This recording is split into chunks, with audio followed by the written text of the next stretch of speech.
Assalamualaikum dan salam sejahtera kepada semua pelajar Politeknik Tuanku Syed Sirajuddin.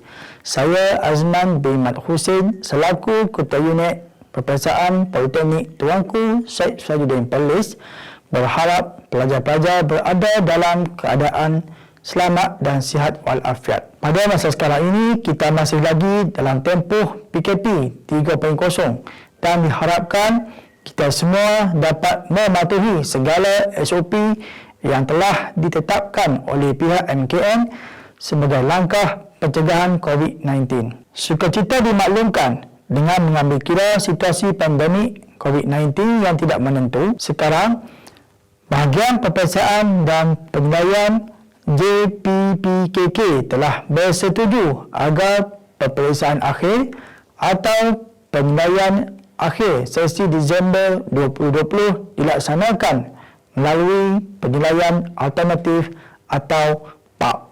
Penilaian ini dipilih berikutan beberapa lokaliti di Malaysia telah diisytiharkan oleh Kerajaan Malaysia sebagai Perintah Kawalan Pergerakan bagi mengurangkan perhubungan individu secara fizikal, khususnya pelajar-pelajar politeknik dan kolej komuniti Malaysia daripada penularan wabak pandemik COVID-19. Penilaian alternatif akan dilaksanakan selama 3 minggu iaitu bermula pada 28 Jun 2021 hingga 16 Julai 2021.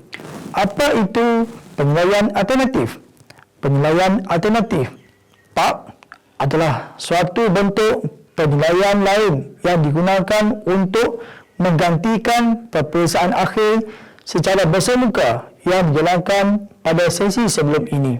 PAP adalah merujuk kepada penilaian yang dilaksanakan dengan menggunakan kaedah-kaedah yang dicadangkan seperti online test, take home test, portfolio, tugasan, case study dan temuduga atau apa-apa kaedah yang bersesuaian. Antara platform yang boleh digunakan oleh pensyarah untuk pelaksanaan penilaian alternatif adalah seperti Webex, CDOS, Google Meet atau Google Form atau mana-mana platform yang bersesuaian. Sebelum pelaksanaan penilaian alternatif berlaku, anda perlulah membuat persediaan dari segi yang pertama, mengetahui tarikh dan masa pelaksanaan PAP. Yang kedua, memastikan kebolehan capaian internet.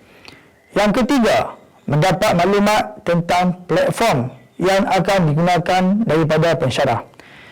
Dan yang keempat, memastikan komputer berfungsi dengan baik. Untuk mengetahui masa pelaksanaan PAP, anda boleh membuat senakan pada jadual waktu pelaksanaan seperti disediakan melalui SPMP, Facebook Unit Peperiksaan dan laman web PTSS. Pastikan anda tahu masa dan tarikh pelaksanaan supaya anda tidak terlepas tarikh pelaksanaan PAP berkenaan. Berikut peruntukan masa yang diberikan untuk melaksanakan penilaian alternatif. Sebelum memulakan PAP, anda diberi masa selama 15 minit untuk buat turun soalan PAP dari mana-mana platform yang digunakan sebelum menjawab. Seterusnya, masa menjawab adalah seperti mana yang tertera pada muka surat hadapan soalan yang diberikan. Dalam tempoh menjawab, anda tidak dibenarkan meninggalkan laptop dan pastikan kamera sentiasa di-on-kan bagi membolehkan pensyarah khusus memantau anda dalam tempoh menjawab. Anda tidak dibenarkan sama sekali berkongsi komputer, berbincang dengan rakan sebelah. Apabila selesai menjawab, anda diberi tempoh dalam masa 30 minit untuk memuat naik skrip jawapan beserta surat akuan pelajar. Anda perlu save file dalam format seperti PDF atau JPEG. Pastikan anda save file dengan didahului dengan kod khusus yang anda ambil, kemudian diikuti dengan nombor metrik.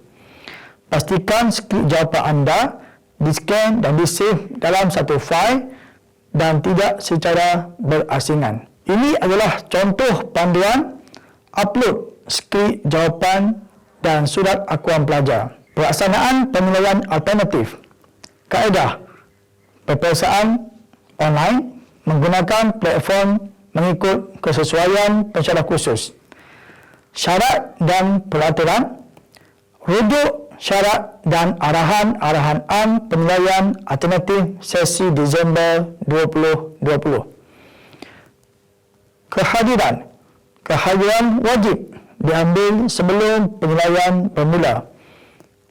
Tidak hadir, anda dianggap gagal kursus berkenaan. Tempoh kehadiran yang dibenarkan adalah 30 minit pertama masa menjawab. Masalah talian internet, anda boleh menghubungi pensyarah kursus berkenaan. Jawapan. Jawapan bertulis tangan. Serahan barang akuan pelajar bersama skrip jawapan dijadikan dokumen yang berasingan. Ini adalah syarat dan arahan penilaian alternatif sesi Disember 2020.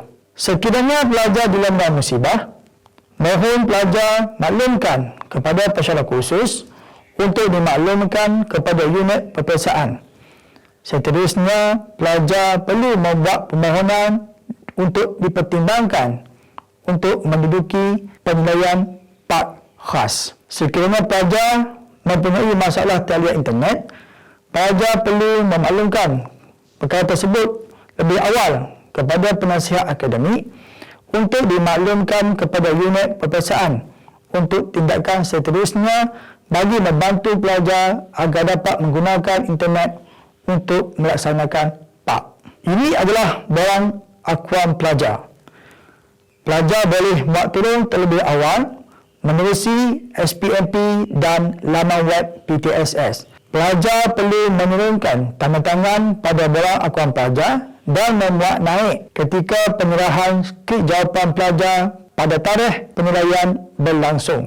Tanda tangan secara digital adalah tidak dibenarkan. Pelajar perlu memuat naik sebagai dokumen yang berasingan di antara barang akuan pelajar dan skrip jawapan. Kegagalan menyerahkan barang akuan pelajar akan dianggap tidak hadir dan boleh dikira sebagai gagal kursus. Sebarang pertanyaan atau kemuskilan atau masalah, pelajar bolehlah hubungi unit peperiksaan PTSS di talian 04 988 6200. Akhir kata, saya mewakili warga PTSS mengucapkan selamat maju jaya dan selamat menduduki penilaian alternatif.